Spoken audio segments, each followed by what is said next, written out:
Castelo da Feira, também referido como Castelo de Santa Maria da Feira, localiza-se na freguesia de Santa Maria da Feira e pertence ao distrito de Aveiro. Outrora foi chamado também Terra de Santa Maria e foi um ex-libris da Feira, considerado como um dos exemplos mais completos da arquitetura militar medieval do país e nele se encontrando representada uma vasta gama de elementos defensivos empregados no período. À época da conquista cristã, este centro religioso pagão veio a transformar-se num centro mariano, desenvolvendo-se aqui uma feira regional cuja elevada expressão deu nome ao local de Feira de Santa Maria. A primeira referência documental a esta fortificação consta de uma escrito Crónica Gothornen, Crónica dos Godos, de um anónimo do século XII, que noticia a vitória de Bermudo III de Leão sobre um chefe muçulmano em terras de Castelo de Santa Maria. Datará então deste período a construção da parte inferior da torre de homenagem com funções de alcáçova, protegida por uma cerca amuralhada da qual restam apenas vestígios. Quando Dom Henrique recebeu as terras do Condado Portucalense em 1095, estas incluíam os domínios não apenas deste Castelo de Santa Maria, mas também o Castelo de Guimarães, o Castelo de Faria, o Castelo de Neiva. Com o falecimento então do Conde, diante da ascendência do galego Fernão Pérez de Trava sobre a viúva Dona Teresa de Leão, os senhores do sul do Minho, insatisfeitos, organizaram-se e reuniram-se em torno do filho, o jovem Dom Afonso Henriques, que nesse ano se armou cavaleiro em 1125. Parte então expressiva desta articulação política terá tido lugar na terra de Santa Maria.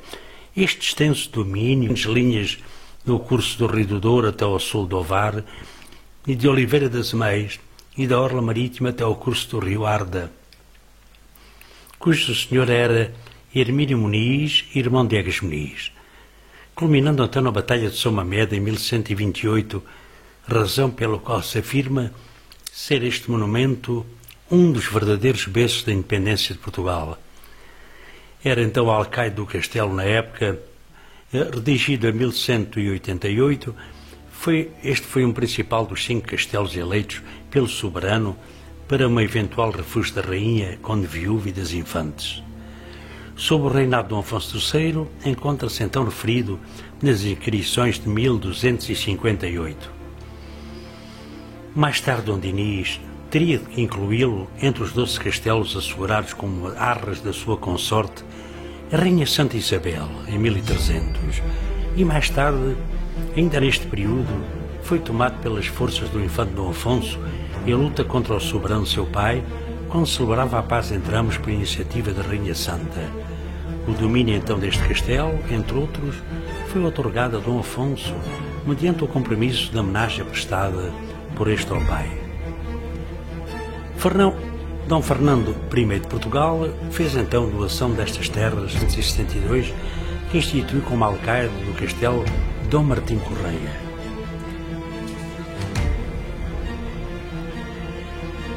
No eclodir da crise da sucessão de 1383-1385, o conde Barcelos, Dom Afonso Telo de Menezes, irmão da rainha Dona Leoteles e tio da princesa Dona Beatriz, casada com o rei de Castela, tomou partido por esta, uma atitude seguida pelo alcaide do castelo.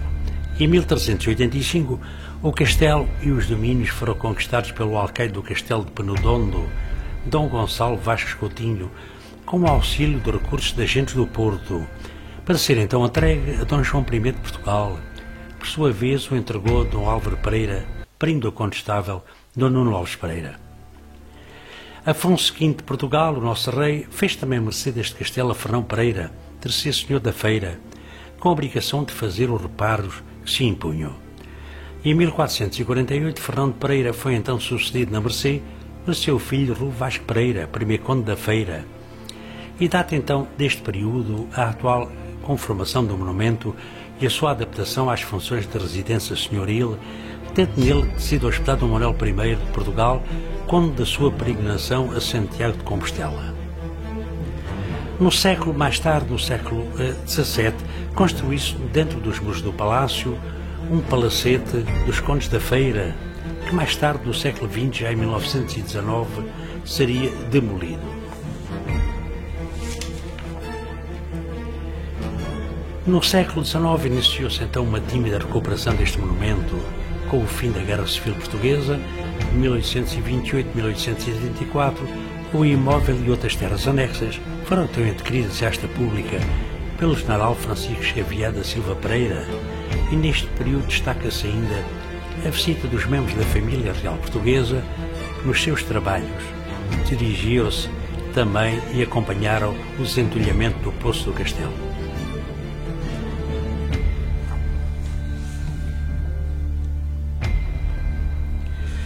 Características então deste extraordinário exemplo da arquitetura militar, que é em estilo gótico e renascentista e tem um enquadramento isolado numa alta escarpa que conta com 170 metros acima do nível do mar. A sua planta é oval e irregular, orientada no sentido norte-sul, com muralhas em alvenaria e cantarias de pedra do período inicial. Temos então a Torre de Homenagem, que domina a Alcáçova, do final do século XV, datando então as adaptações da pirobalística. E no seu interior, na ampla Praça de Armas, encontram-se ainda vestígios do antigo palácio seiscentista. A Porta da Barbacã, coroada pelo brasão dos Pereiras, é protegida por duas torres quadrangulares, endossadas. A sudoeste, a Torre da Casa Mata, atrás do qual se encontra um recinto quadrangular e abobadado, onde se alojavam os soldados, servia como bateria e como troneiras nos exteriores. Do lado oposto, a Torre do Poço, que protege uma nascente de água, a qual se acede descendo uma escada de caracol. Pela Porta da Barbacã, acede sucessivamente à Porta da Vila e à Praça de Armas, a qual se localiza a Torre de Homenagem. Esta Torre Alcáçova ergue-se em 3 pavimentos, no inferior a cisterna. No segundo, o Salão Nobre, destacam-se 3 lareiras ainda e um fogão de 4 janelas. A seguir à Torre de Homenagem, rematada por crochés cônicos, o visitante encontra então a tenalha precedida pelo chamado Pátio da Traição, onde se abre a respectiva porta ao lado oposto da muralha.